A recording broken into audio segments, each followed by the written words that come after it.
FM News Talk 97.1. On-demand audio. Earlier I mentioned this, and I'm going to get back to the Medicare, Medicaid issue, the EpiPen conversation, certainly. So, Marc, hang on the line if you can. My guest right now is Robert Bryce he's a senior fellow at the Manhattan Institute. He is an author. He's been writing about the energy sector for many years. Books include Power Hungry, The Myths of Green Energy and the Real Fuels of the Future. And we appreciate you being with us today. How are you, sir? Excellent. Thank you, Marc. You know, the reason I ask you to come on is I think everybody sees the impact at the pump when prices are down one day and up 25 cents the next. The price of a barrel of oil is coming back. Where does the market stand right now? Can you tell us? Well, the shortest answer is the market stands in tremendous flux. Let me just give you a quick bit of background to understand why. Remember, and this is the great misunderstanding about the oil industry, which is that we're running out of oil. No, the recurring problem, the recurring disruptions in the oil markets have been not due to too little oil, but rather too much.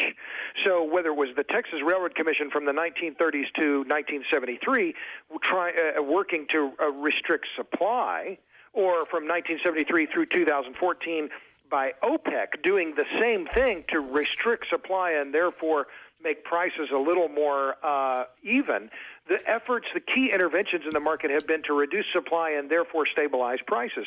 But now OPEC has been neutered largely because of U.S. shale. So that's why we see prices are being so volatile lately, is that no one knows exactly what, the low price of oil or what the price of oil should be, and there's no one acting to restrict supply.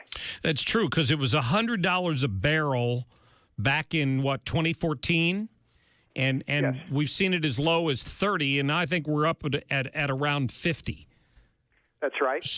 So I was always told that it costs more to get this shale oil out of the ground. So the lower that price is, some of these shale oil companies I hear they're starting to come back online now at $50 a barrel, but they've been hurting with these oil prices so low. Of course, and we've seen a lot of bankruptcies, and we're going to see more bankruptcies. And we, yes, it is true that some of the shale drillers are going back and beginning to drill more. But remember, that's largely due to the fact that so many of these companies have a lot of debt. They owe banks a lot of money. And so if they sit still and don't do anything, they don't generate any cash. They have to generate cash in order to pay their employees, in order to pay back the bank.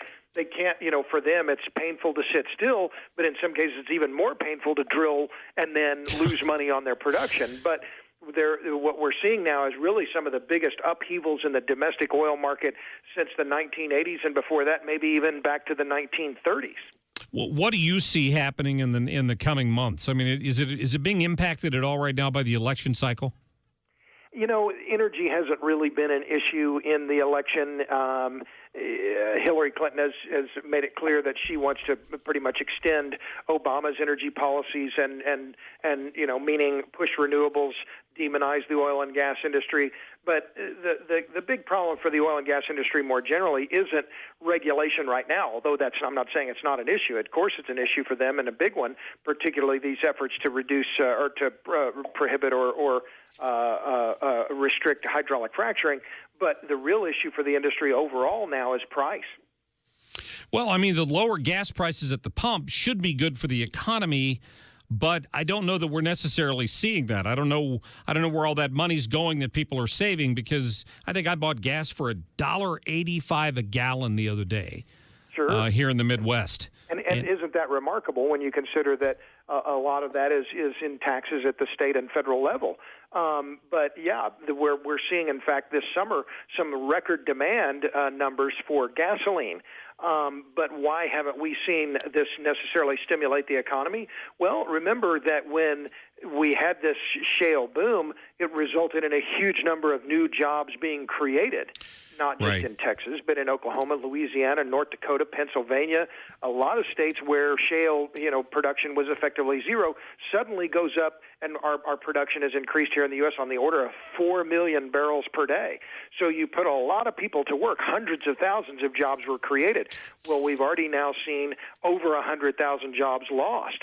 And so, this snapback effect has resulted in, yes, a lot of motorists are getting cheaper gasoline at the pump, but a lot of jobs have been lost, not just in oil and gas, but in motels, in tire shops, and trucking firms, and other firms that were relying on the shale boom. Yeah, it's the fact that the U.S. is we're basically oil independent now, aren't we, if we wanted to?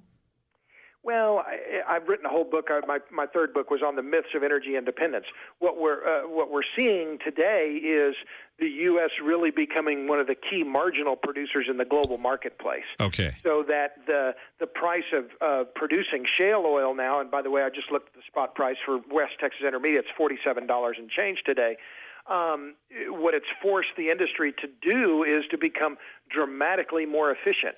And so even though we've seen the number of drilling rigs in the U.S. drop by about 75%, we haven't seen a comparable drop in the amount of oil production, and that's because all of these firms have had to do more with fewer rigs, fewer employees, and all of these things because the price has forced them to do so. Sure. Yeah, it's a continuing problem. Robert Bryce with the Manhattan Institute, I appreciate you. What's your latest book again? My latest book is called Smaller, Faster, Lighter, Denser, Cheaper, How Innovation Keeps Proving the Catastrophist Strong. Absolutely. Well, I appreciate your time today. Fascinating stuff. Thank you, Mark. Yep, thank you. I wanted his input on that because we're every day it seems like I pull out of my driveway, I drive past the QT, and the gas is 10 cents lower or 10 cents higher than it was the day before. It's bouncing all over the place. And we're finally starting to see that oil price creeping back up. Not a good deal for our wallets, but I thought we could maybe put it in some perspective for you.